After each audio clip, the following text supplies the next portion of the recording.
La conexión interior hace posible que seamos capaces de transformar nuestras tendencias destructivas en fuerzas al servicio de la vida.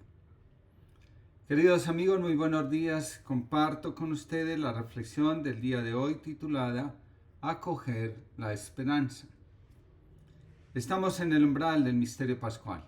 Jesús entra en Jerusalén, signo del centro de la existencia humana. Cuando Jesús entra en nuestro centro, reina la paz. En Jerusalén ocurre el misterio que ilumina la existencia en su totalidad. Es el lugar donde el amor es crucificado, humillado y despojado por el ego.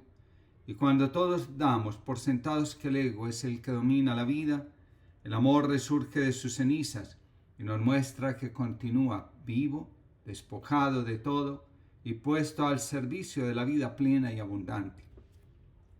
Nuestro corazón se alegra cuando los pies comienzan a pisar los umbrales de Jerusalén, el espacio donde el corazón encuentra la paz, porque Dios reina en él.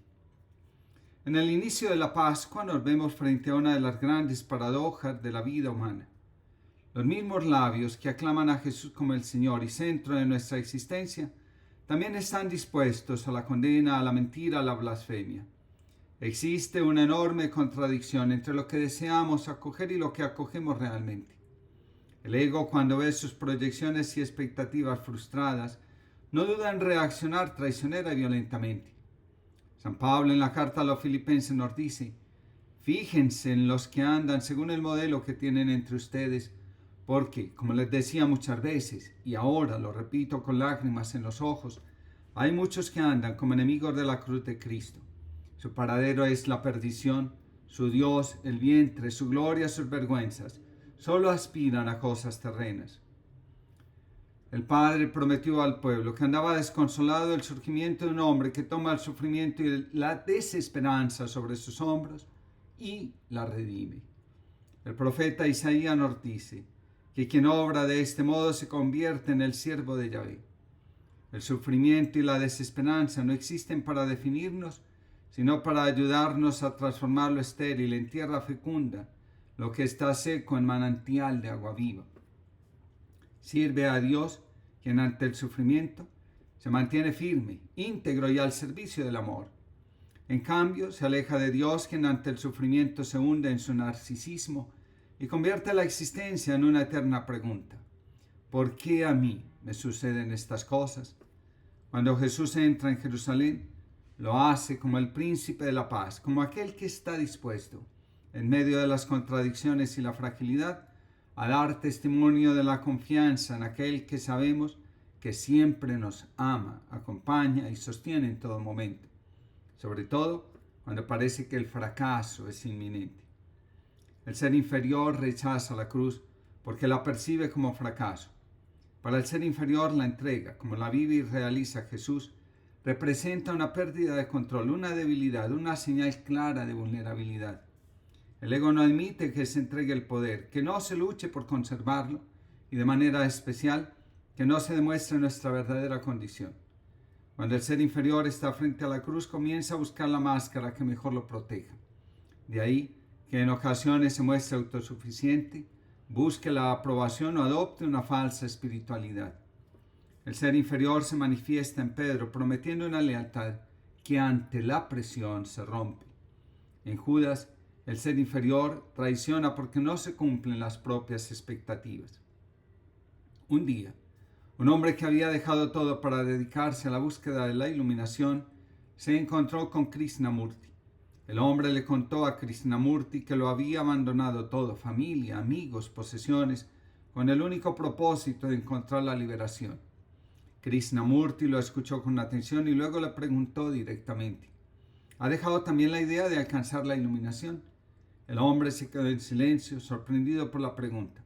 Después de un momento respondió: no he dejado eso. Krishnamurti lo miró y le dijo: entonces no ha dejado nada. Todo lo que ha hecho es cambiar una serie de apegos por otro. La idea de la iluminación es tan peligrosa y engañosa como cualquier otro deseo. Cuando Jesús entra en Jerusalén, está libre de apegos. Por esa razón, no hace alarde de su categoría de Dios. Por el contrario, Se revela como el que viene a servir y a dar la vida por muchos. Nos dice bellamente el profeta Isaías: ofrecí la espalda a los que me golpeaban, la mejilla a los que me tiraban de la barba.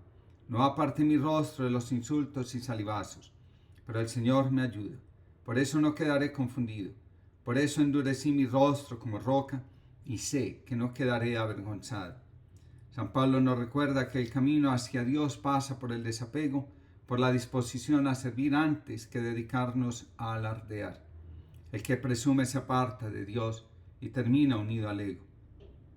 Jesús entra en Jerusalén porque así lo había decidido antes. Él sabe los riesgos que tiene que asumir. No se escabulle, al contrario, enfrenta su destino con total generosidad. El alma conectada con Dios confía siempre, incluso cuando parece que las cosas se van a poner difíciles y la traición parece una realidad ineludible. La esperanza, la certeza de que Dios no nos abandona y tampoco nos defrauda. Aquel que ha puesto el amor como el fundamento último de su existencia sabe, en el corazón, que su vida no está arrojada al vacío. El yo, que se abandona a Dios, se deja conducir desde la confianza hacia el abismo porque sabe que allí el alma será radicalmente transformada.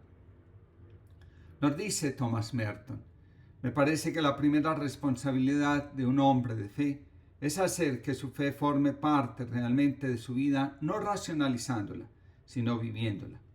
Vivir la fe de uno es negarse a aceptar respuestas preconcebidas sin examinarlas. Exige una lucha personal y estar dispuesto a vivir haciéndose preguntas cuando aún no se dispone de respuestas claras. El que cree necesariamente acaba amando profundamente. No estamos invitados a recordar un evento, sino a entrar en un misterio. En la entrada de Jesús a Jerusalén celebramos la esperanza de aquel que en su corazón confía, permanece fiel, porque sabe de quién se fió, en quien el alma encuentra consuelo. ¿Cómo dejarte ser solo tú mismo, sin reducirte, sin manipularte? ¿Cómo, creyendo en ti, no proclamarte igual, mayor, mejor que el cristianismo? Cosechador de riesgos y de dudas, develador de todos los poderes, tu carne y tu verdad en cruz, desnudas, contradicción y paz. Eres quien eres, Jesús de Nazaret, Hijo y hermano, viviente en Dios y pan en nuestra mano, camino y compañero de jornada, libertador total de nuestras vidas que vienes junto al mar con la alborada, las brasas y las llagas encendidas. Pedro Casaldáliga.